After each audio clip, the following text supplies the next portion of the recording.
Joe Biden is not just lucky that he follows President Trump. He's lucky that he follows President Trump for several reasons. One is, whenever you follow a president who's not supremely popular, you always look better by comparison, even if you are, in fact, a terrible president yourself, is what Barack Obama learned following up after George W. Bush. But more importantly, Joe Biden has inherited a couple of wonderful things from Donald Trump. One is the entire vaccine effort. The entire vaccine effort belongs to Donald Trump. Operation Warp Speed, at least as far as the government is concerned. Operation Warp Speed was a Trump administration initiative. The distribution system did not change between Joe Biden and Donald Trump. You can see this. If you actually look at the increase in distribution capacity, what you'll see is that it is a straight line beginning at the end of December and then continuing until today. There was no exponential ramp up. It's not as though things were going poorly and then they exploded. There was just an arithmetic increase. It's just a simple line increase in the number of vaccines that were going out, which means all the processes were ramping up and continued to ramp up under Biden. So he inherited Donald Trump's vaccine distribution system. He also inherited a booming economy, the entire infrastructure for a booming economy. And then he inherited a horrible fake pandemic downturn. Now, the downturn is only fake because it is an extraneous shock to the system. It's not as though the system itself collapsed. There was this COVID thing. People went home. They stayed home. The economy died. That's it. And now we're going to boom. So he is just the inheritor of a bunch of wonderful things. That's not going to stop him from taking credit for everything. He is, however, facing down a very real prospect, which is that Americans don't want massive changes to American society in the midst of what is going to be a pretty booming recovery. And right now, the greatest threat to Joe Biden is not the Republicans. The greatest threat to Joe Biden's agenda is the fact that Americans are going back to work and they just want to be left alone. Right now, only 35% of Americans are worried about catching COVID-19. That's down from 49%. This is according to Gallup. 77% say the COVID situation in the U.S. is improving. 64% report at least a fair amount of disruption to their lives. That is down from 70%. Right now, what the polls show is that Americans, generally speaking, have said that they are not particularly worried about getting a test. Only 14% are worried about getting a test. Only 22% are worried about getting services or treatment. Only 35% are worried about getting COVID at all. If you look at how this breaks down by subgroup, it is people above the age of 65 who have basically decided they are not worried about getting COVID. Now, this just shows you how stupid people are, just generally speaking. Right now, and this was always true. You ready for this? Here are the poll stats from February. How worried are you that you will get COVID? If you were 18 to 44, 53% of people were worried they would get COVID. If you were 46 to 64, 46% of people were worried they would get COVID. If you were 65 plus, 46% of people were worried they would get COVID. Number one, why? Why? I mean, that is just baseline stupid. That number should be like 90% if you are old and like 10% if you are young. If you're 18, you should not be worried you're going to get COVID because you ain't going to die. Okay, statistically speaking, your chances of dying from COVID if you're 18 years old are extremely low. And yet, over half of people 18 to 44 were worried about getting COVID, as opposed to 7% fewer people over the age of 65 worried about getting COVID. That makes no sense at all.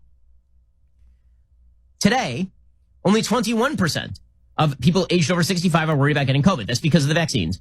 42% of people aged 18 to 44 are worried about getting COVID, which shows you the impact that the media have in pushing this nonsense. You can also see the dramatic level of fear in the Democratic Party. Break this down. One of my favorite exercises in polling is people are constantly saying that Republicans are way far out of the mainstream while Democrats are right in the heart of the mainstream. If you look at polls, what you will see is that independents tend to poll more like Republicans than they do like Democrats. Perfect example right here. If you break this down by party ID, what you will see is that 50% of Democrats say they're currently worried about getting COVID. Half of them. Only 30% of independents are worried about getting COVID, and only 17% of Republicans are worried about getting COVID. So independents look a lot more like Republicans than like Democrats. And yet we are told that the Democratic position is, of course, the most important position of all. Right now, 21% of Americans say they are worried about getting fully vaccinated. Fully vaccinated Americans, only 21% say they are worried about First of all, why are 21% of Americans who are fully vaccinated worried about getting COVID? Again, everyone is stupid and the media are garbage at their jobs. That is the short story of this poll. 21% of people who are fully vaccinated are worried about getting COVID? Why? Why? What are you doing? Serious? Huh? Idiocy on the highest level. Okay, meanwhile, the media continue to cover the plague virus in places that are not the United States. According to the UK Sun, Brazil's brutal COVID-19 plague has been branded a biological Fukushima by worried scientists after daily deaths surged past the 4,000 marks. Hospitals are now at the breaking point with people dropping dead as they await treatment amid the rise of super mutant strains which threaten the global fight against the virus.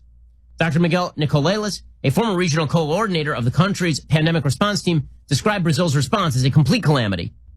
He says the largest human tragedy in Brazilian history.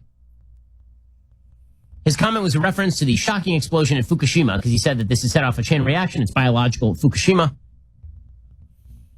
Reports say that 92 variants have now been detected in the country, including the P1 or Brazil variant, which is a big cause for concern because it is supposedly more contagious. But do the vaccines work against it? Yes. The answer is the vaccines do work against it. So go out and get vaccinated and then live your life. But you're not going to see that, right? People are going to take away from that. They're going to kill us. And you hear people like Fauci say this sort of stuff. Keep wearing a mask because the variant.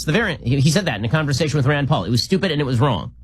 The variants are not proving to stand up to the durability of the vaccine at this point. Meanwhile, remember all that time where the United States sucks and Europe is great? Germany's in another national lockdown. According to the Daily Mail, Angela Merkel has called for a short national lockdown to curb Germany's coronavirus crisis just 2 weeks after apologizing for suggesting a 5-day Easter shutdown.